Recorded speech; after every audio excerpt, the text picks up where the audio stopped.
नाज़रीन, आप देख रहे हैं समरी ऑफ पॉलिटिक्स और मैं हूं मोहम्मद अशफाक। नाज़रीन, तारीख अपने दामन में कभी कुछ भी हमेशा के लिए छुपा के नहीं रखती। हर राज अपने वक्त पर आया होके ही रहता है। कोई कितना ही बड़ा ताकतवर हो, चाहे कितना ही सियाना हो, उसका स्यापन धरे का धरा रह जाता है। हारून रशीद काबिले एतमाद और पुराने सहाफ़ी हैं। उन्होंने इंकशाफ किया है और इस इंकशाफ में पाकिस्तान के दरो दीवार में भौचाल बर्पा कर दिया है। हारून रशीद ने खबर ब्रेक की है और ख़बर का मुबैना तौर पर रिटायर्ड जनरल बाजवा की तरफ मुड़ रहा है। हारून रशीद कहते हैं कि उन्हें बाखबर वसूक ने खबर दी है कि नवाज शरीफ 500 मिलियन देकर मुल्क से बाहर गए। उनमें से $445 मिलियन ख़जाने में जमा हुए, जबकि $55 का पता नहीं कि वो किधर गए हैं। जब भी नई हुकूमत बनेगी वो ये राज खोल सकती है कि ये पैसे किसने लिए। हर राज खोलने का एक वक्त होता है। तारीख अपने दामन में कभी कोई राज छुपा के नहीं रखती। कुछ रकम उन्होंने भी अदा करनी थी, मगर अब उनका मूड नहीं बाकी रकम अदा करने का। नवाज शरीफ की बीमारी का झूठ हर तरफ फैलाया गया कि खुदा न खासा कुछ भी हो सकता है। इमरान खान भी परेशान हो गए कि कोई हादसा हो सकता है। लीजिए, ये पड़ा है पटवारियों का इनकलाबी लीडर वोट को इज्जत देते देते खुद को तहफ्फुज़ देकर परिंदे की तरह पर मार कर उड़ गया।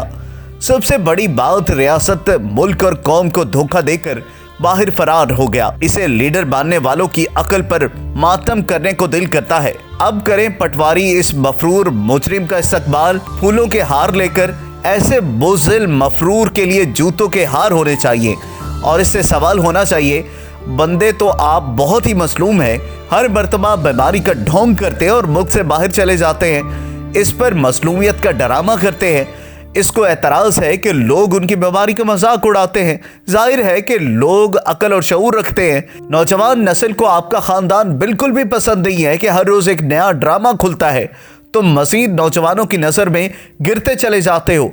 पता नहीं पटवारियों को समझ नहीं आती कि नवाज शरीफ हीरो नहीं, मफरूर मुल्जिम है। 1992 की अखबारात उठाकर देख लें, उसमें भी नवाज शरीफ बीमार था।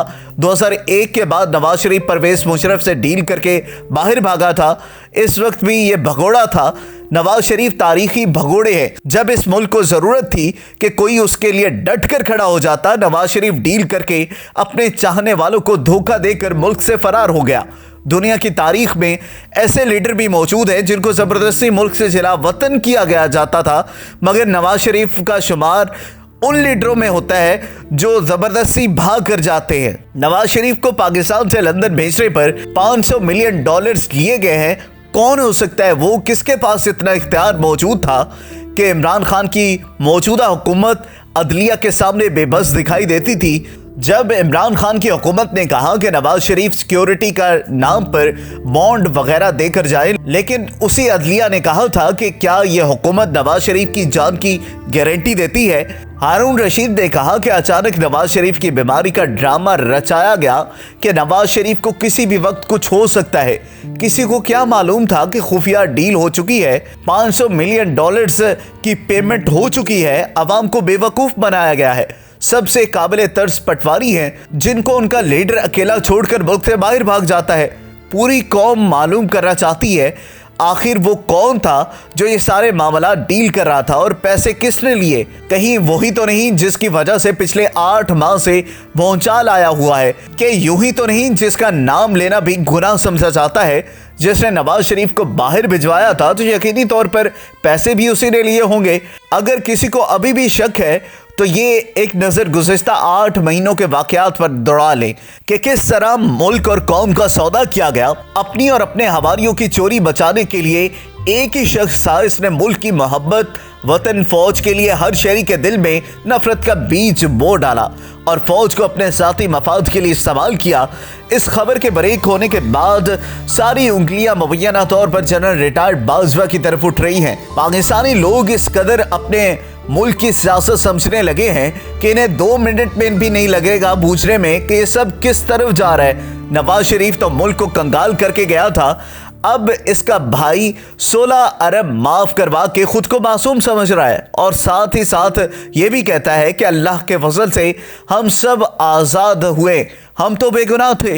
इस तरह इन लोगों ने पूरी आवाम को 30 साल गोलियां करवाई, मगर पहली बार ऐसा हुआ है कि इनके चेहरे और करप्शन को साफ देखा जा सकता है। अब कोई भी पाकिस्तानी कौम को आसानी से बेवकूफ़ नहीं बना सकता। वो सबके सब चेहरे पहचानते हैं और सबकी करतूतों से भी वाकिफ है। पाकिस्तानी कौम के दिलों में भी गम और गुस्सा था कि एक शख्स सारी कौम को चूना लगाकर बाहर फरार हो गया।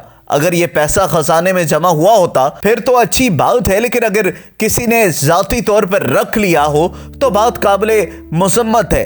कौम को यह जानकर खुशी होगी कि आखिर इस धोखेबाज की जेब से कुछ तो निकला, मगर इसकी जेब से निकलकर दूसरे की जेब में ना चला गया हो। आखिर जजीरे खरीदने इतने तो आसान नहीं होते। नवाज शरीफ को पाकिस्तान से लंदन भेजने पर एक शख्स ने नवाज शरीफ से $500 मिलियन लिए थे, तो इसका मतलब है कि 67 सालों में खरबपति होने की खबरों में कोई सदाकत तो थी। जाहिर है एनआरओ मुफ्त तो नहीं मिलते, कोई कीमत तो अदा करनी पड़ती है। पहले कभी इस तरह हकाइक मंजर आम पर नहीं आए जिस तरह अब आवाम को क्लियर कट मालूम है कि रिटायर्ड जनरल आदिल राजा आजकल नए आर्मी चीफ की मसरूफियात और रुझानात पर काफ़ी काम कर रहे हैं। सारी कौम ही बेचैन है कि नए आर्मी चीफ किस एजेंडे पर काम कर रहे हैं। कहीं बाजवा साहब की बाक़ियात नए आर्मी चीफ की आवाम की राय से महरूम रखने में कामयाब तो नहीं हो जाएंगे। इसलिए उन्होंने खुफिया ज़राए से चंद खबरें निकालकर पाकिस्तान आर्मी के नए एजेंडे के बारे में पेशनगोई की है। आदिल राजा के ट्विटर अकाउंट से यह मालूम हुआ और उनका कहना है कि उनका ज़राए का कहना है कि कोर कमांडर 26 दिसंबर के आसपास होने का इम्कान है। कॉन्फ्रेंस का टॉपअप एजेंडा ये होगा: नंबर 1, एक पाक फौज से तवक्कुआत। नंबर 2, भाजपा की तरफ से नुकसान पहुंचाने के बाद पाक फौज का इमेज कैसे दोबारा तामीर किया जाए। नंबर 3, भाजपा की पॉलिसी के पेश नज़र मुस्तकबिल में पाक फौज के तर्ज अमल और सिमत का तयन करना। अगर इस एजेंडे पर अमल कर रहे हैं तो लोगों की राय को अहमियत देनी होगी और आवाम में दोबारा इस्तेहकाम पैदा करना होगा ताकि जो आर्मी की खोई हुई इज्जत है वो वापस आ सके। अगर आप करंट पॉलिटिकल सिचुएशन से बाखबर रहना चाहते हैं तो हमारे YouTube channel summary of politics को लाइक सब्सक्राइब करना मत भूलिएगा।